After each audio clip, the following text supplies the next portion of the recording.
উপস্থিত আমার দলের প্রিয় সহকর্মী ভাই ও বোনেরা, আসসালামু আলাইকুম। আমি শুরুতেই 1971 সালের মহান মুক্তিযুদ্ধের সকল শহীদদের প্রতি গভীর শ্রদ্ধা জানাই। স্বাধীনতার ঘোষক শহীদ রাষ্ট্রপতি জিয়াউর রহমান সহ বাংলাদেশের স্বাধীনতা ও মুক্তিযুদ্ধের ইতিহাসের সকল জাতীয় নেতৃবৃন্দকে কৃতজ্ঞতা জানাই। সকল বীর মুক্তিযোদ্ধা, আহত ও পঙ্গু মুক্তিযোদ্ধা এবং মুক্তিযুদ্ধকালীন বাংলাদেশের সাহসী জনগণের অবদানকে স্মরণ করছে, যাদের অনন্য অবদানে আমাদের আজকের এই স্বাধীন বাংলাদেশ। সম্মানিত উপস্থিতিবৃন্দ, সাধারণত এর আগেও যখন 26শে মার্চ, 16ই ডিসেম্বর বা এই ধরনের ঐতিহাসিক দিনগুলোর আলোচনা সভা অনুষ্ঠিত হয়েছে, এর আগেও আমি দু একবার একটি কথা আপনাদের সামনে বলেছিলাম। সেই কথাটা দিয়েই আজকে আমার খুবই সংক্ষিপ্ত বক্তব্যটি উপস্থাপন করতে চাইছি। যে কথাটি আমি আপনাদের সামনে বলেছিলাম সেটি ছিল এমন, সেটি হলো, অতীত নিয়ে সবসময় পড়ে থাকলে এক চোখ অন্ধ, আর অতীতকে যদি আমরা ভুলে যাই তাহলে আমাদের দু চোখই অন্ধ।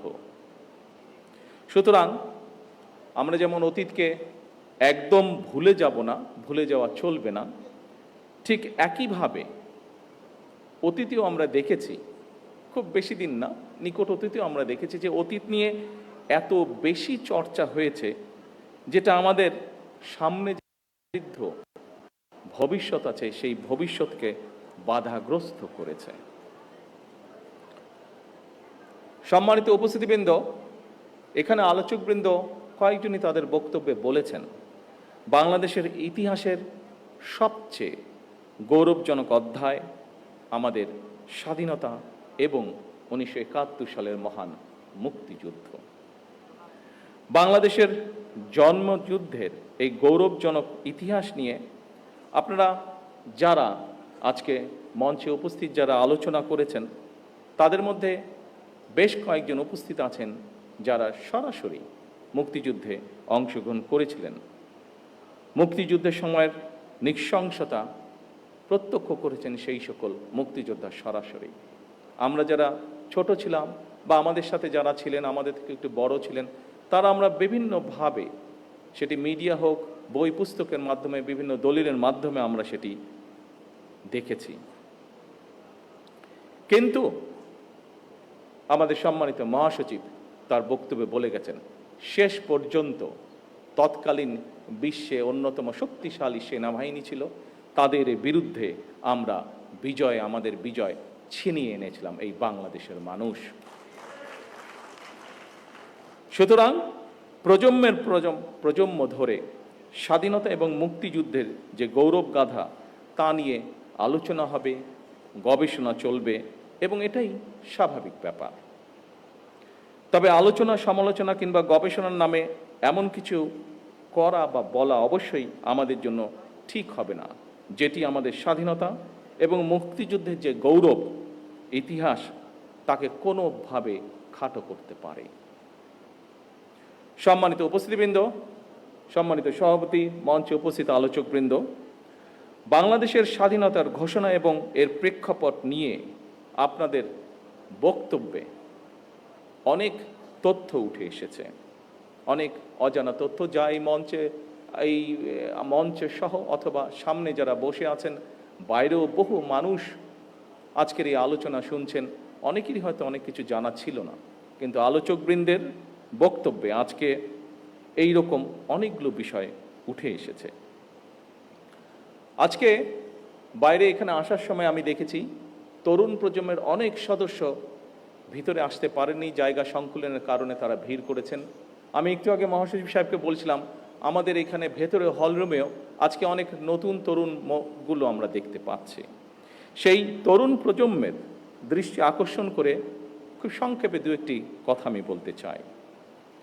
বাংলাদেশের স্বাধীনতা এবং মুক্তিযুদ্ধের অন্যতম অনিবার্য চরিত্র শহীদ রাষ্ট্রপতি জিয়াউর রহমান।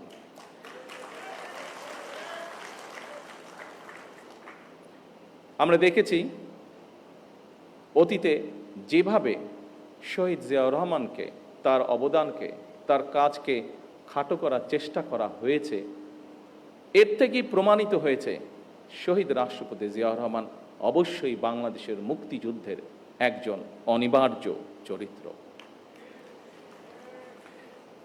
কিন্তু সম্মানিত উপস্থিতিবৃন্দ, শহীদ রাষ্ট্রপতি জিয়াউর রহমান হঠাৎ করেই কিন্তু স্বাধীনতার ঘোষণাটি দেননি। শহীদ জিয়া প্রথম জীবনে অবশ্যই একজন রাজনৈতিক কর্মী ছিলেন না, তিনি একজন সামরিক সৈনিক ছিলেন। তবে তিনি বাংলাদেশের স্বাধীনতার যে স্বপ্ন, সেটি যে তার মনের মধ্যে সেই বোধ শক্তির পথ থেকে লালন করতেন, এটি কিন্তু তার একটি লেখায় ফুটে উঠেছে।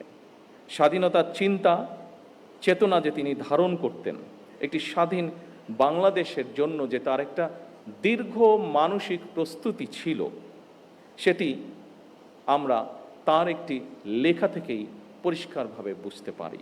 কথাগুলো আমার নয়, কথাগুলো কারো মন গড়াও নয়, এই কথাগুলো আমরা তার নিজের লেখনী থেকে আমরা জানতে পারছি। আমরা স্বাধীনতা এবং মুক্তিযুদ্ধ নিয়ে শহীদ জিয়ার নিজের লেখা একটি প্রবন্ধ আছে। প্রবন্ধটির নাম একটি জাতির জন্ম। সেখানেই এই কথাটি আমি আগেও বলেছিলাম, একটি জাতির জন্ম প্রবন্ধটি, সেখানে প্রবন্ধটি যথেষ্ট বড়। আমি খুব সংক্ষেপে সেই প্রবন্ধের দু একটি লাইন আপনাদের সামনে বলবো, যেখান থেকে পরিষ্কার হয়ে যাবে পুরো বিষয়টি। এই প্রবন্ধের মাধ্যমেই আমরা জানতে পারি যে স্বাধীন বাংলাদেশ, সার্বভৌম একটি বাংলাদেশের স্বপ্ন বহুদিন যাবৎ শহীদ জিয়ার মনে শহীদ জিয়া লালন করছিলেন। শহীদ প্রেসিডেন্ট জিয়াউর রহমানের লেখা নিবন্ধটি দৈনিক বাংলা পত্রিকার প্রথম 1972 সালের 26শে মার্চ প্রকাশিত হয়েছিল। এই প্রবন্ধটি ছিল বাংলাদেশের প্রথম স্বাধীনতা দিবস। 1971 সালে দেশ স্বাধীন হবার পরে প্রথম যে আমরা স্বাধীনতা দিবস পালন করি, সেই দিবস উপলক্ষে যে প্রথম ক্রোড়পত্রটি প্রকাশিত হয়েছিল, সেই ক্রোড়পত্রে এই লেখাটি ছাপা হয়েছিল বা প্রবন্ধটি ছাপা হয়েছিল। প্রবন্ধটি ছিল এইরকম, যেই লাইনটি আপনাদের সামনে আমি উল্লেখ করতে চাইছি। এই প্রবন্ধটি বা নিবন্ধটির শেষ প্যারায় শহীদ জিয়াউর রহমান লিখেছিলেন, তখন রাত 2:15 26শে মার্চ 1971 সাল। রক্তের আখরে বাঙালির হৃদয়ে লেখা একটি দিন। বাংলাদেশের জনগণ চিরদিন স্মরণ রাখবে এই দিনটিকে, স্মরণ রাখবে, ভালোবাসবে। এই দিনটি তারা কোনো দিন ভুলবে না, কোনো দিন না। এভাবেই উনি লিখেছিলেন। সম্মানিত উপস্থিতিবৃন্দ, 1971 সালের 26শে মার্চ রাত 2:15 কি হয়েছিল, আমি মনে করি স্বাধীনতা এবং মুক্তিযুদ্ধের ইতিহাস নিয়ে যারা গবেষণা করেন, এই তথ্যটি অবশ্যই তাদের জন্য একটি গুরুত্বপূর্ণ দলিল হতে পারে। কারণ শহীদ জিয়ার লেখা এই 1972 সালের প্রবন্ধটি যখন প্রথম প্রকাশিত হয়েছিল, তখন কিন্তু মাত্র মুক্তিযুদ্ধ শেষ হয়েছে। যারা মুক্তিযোদ্ধা ছিলেন, যারা মুক্তিযুদ্ধের সঙ্গে প্রত্যক্ষ বা পরোক্ষভাবে জড়িত ছিলেন, তারা কিন্তু প্রত্যেকেই তখন বেঁচে ছিলেন, যারা বেঁচে ছিলেন যুদ্ধের শেষের পরে।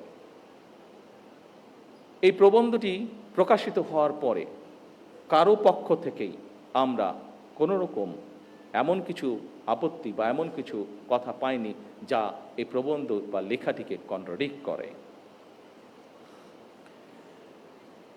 শহীদ জিয়ার এই প্রবন্ধটি যে শুধু 1972 সালের 26শে মার্চই প্রকাশিত ছিল তাও নয়,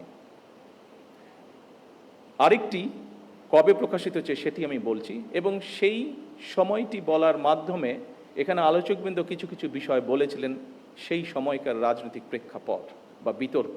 পরবর্তীতে আমরা দেখেছি শহীদ জিয়াকে খাটো করার জন্য বহু অপচেষ্টা হয়েছে, কিন্তু এখন আপনাদেরকে যেই কথাটি বা যেই তথ্যটি আমি দিব বা যেই কথাটি বলবো, তার মধ্যে থেকে একদম সঠিক যুক্তি তর্কের মাধ্যমে প্রমাণিত হয়ে যাবে যে শহীদ জিয়াকে খাটো করার চেষ্টা করা হয়েছে। কিন্তু আগেই আমি বলেছি, যা সত্য তা সত্যই। শহীদ জিয়া যে মুক্তিযুদ্ধের একজন অনবদ্য চরিত্র, এটিকে লুকানোর কোনোই উপায় নেই। সম্মানিত উপস্থিতিবৃন্দ, শহীদ জিয়ার নিবন্ধনটি 1974 সালে আবারও প্রকাশিত হয়েছিল সাপ্তাহিক বিচিত্রা। বিচিত্রা নামে একটি ম্যাগাজিন ছিল সাপ্তাহিক, সেটিতে প্রকাশিত হয়েছিল। শহীদ জিয়ার লেখা একটি জাতির প্রবন্ধ লেখাটি আমাদের মুক্তিযুদ্ধের একটি অনন্য দলিল। 74 সালেও আবার যখন প্রকাশিত হয়েছিল, কারোরই কোনো আপত্তি ছিল না, এবং শহীদ জিয়া তার লেখায় যা যা বলেছিলেন অবিকল ছিল। সেই সময় সরকারে কারা ছিল, রাজনৈতিকভাবে কারা কোথায় অবস্থান করছিল, আমাদের কম বেশি প্রত্যেকেরই ধারণা আছে। কিন্তু সেই সময় তৎকালীন সরকার অথবা রাজনৈতিক ব্যক্তিত্ব কেউ শহীদ জিয়ার কোনো লেখার প্রবন্ধটির কোনো বক্তব্যকে কেউ কোনোভাবেই খণ্ডন করেননি, চেষ্টাও তারা করেননি। কারণ সেই সময় যারা ছিলেন তারা জানতেন শহীদ জিয়ার প্রতিটি বাক্য, প্রতিটি শব্দ প্রবন্ধে লিখিত সত্য সেগুলি।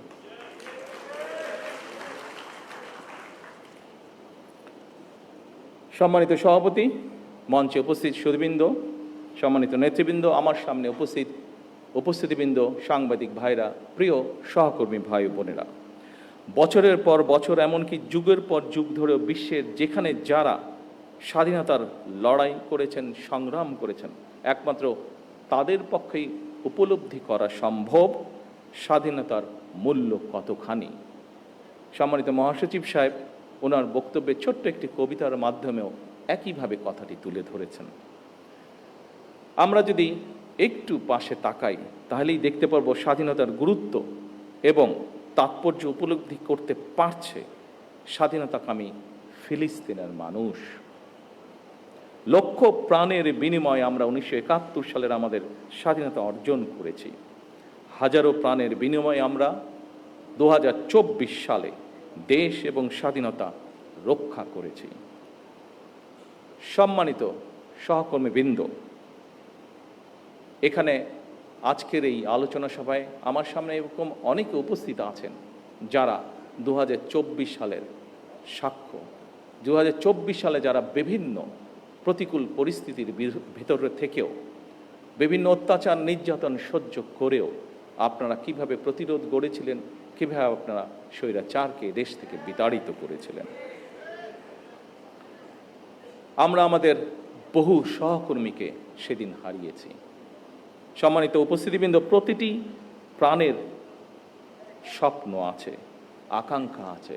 স্বপ্ন ছিল, আকাঙ্ক্ষাও ছিল।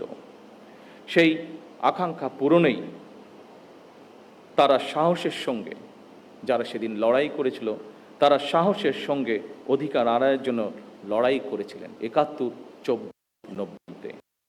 1971 সাল থেকে আজ পর্যন্ত প্রতিটি আন্দোলন সংগ্রামে সকল শহীদদের আকাঙ্ক্ষা ছিল সাম্য, মানবিক মর্যাদা এবং সামাজিক ন্যায় বিচার ভিত্তিক তাবেদার মুক্ত একটি স্বাধীন, সার্বভৌম, নিরাপদ, গণতান্ত্রিক বাংলাদেশ প্রতিষ্ঠা, যা আলোচকবৃন্দ এখানে উল্লেখ করে গিয়েছেন। প্রিয় সহকর্মী ভাই বোনেরা, আজকে আপনারা এখানে খুবই সীমিত আকারে উপস্থিত আছেন। আপনাদের মাধ্যমে এবং সামনে মিডিয়ার সহকর্মীবৃন্দ ভাইয়েরা উপস্থিত আছেন, তাদের মাধ্যমে সমগ্র বাংলাদেশে আমার দলের সহকর্মীদের সহ প্রত্যেকটি গণতান্ত্রিক মানুষের কাছে আমি একটি কথা তুলে ধরতে চাই আজকে আমাদের এই মহান স্বাধীনতা দিবসে। আমাদের আকাঙ্ক্ষা সীমাহীন হলেও সম্পদের সীমাবদ্ধতা আমাদের রয়েছে। আমাদের স্বাদ এবং সাধ্যের মধ্যে ফারাক থাকলেও আমি এই দেশের একজন নাগরিক হিসাবে, একজন রাজনৈতিক কর্মী হিসাবে দৃঢ়ভাবে বিশ্বাস করি, আমরা যদি ঐক্যবদ্ধভাবে এগিয়ে যাই, আমরা যদি ঐক্যবদ্ধভাবে সকলে একসাথে দেশের জন্য কাজ করি, তাহলে অবশ্যই আমরা আমাদের কাঙ্ক্ষিত স্বনির্ভর বাংলাদেশ গড়ে তুলতে পারব।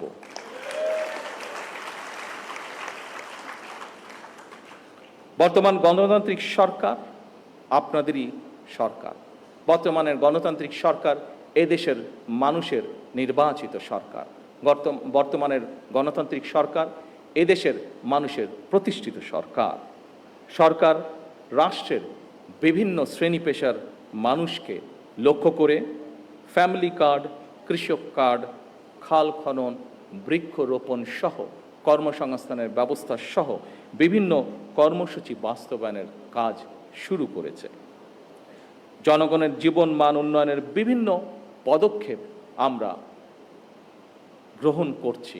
প্রতিনিয়ত তার জন্য আপনাদের এই সরকার অক্লান্ত পরিশ্রম করছে, চেষ্টা করে যাচ্ছে। আসুন আমাদের এবারের স্বাধীনতা দিবসের অঙ্গীকার হোক সমাজের একটি অংশ নয়, বরং আমরা সকল শ্রেণী পেশার মানুষকে নিয়ে এই দেশে আমরা ভালো থাকব। এটিই হোক এই স্বাধীনতা দিবসের অঙ্গীকার। আসুন আমরা প্রত্যেকে একসাথে সহাবস্থানের মাধ্যমে প্রত্যেকে খারাপকে দূরে ঠেলে দিয়ে ভালোকে সাথে নিয়ে ভালো থাকার চেষ্টা করি।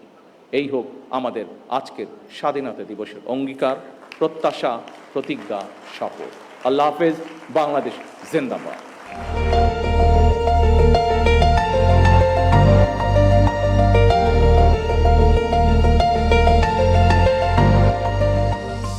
দিনাজপুর টিভি মানুষের জীবনের কথা বলে।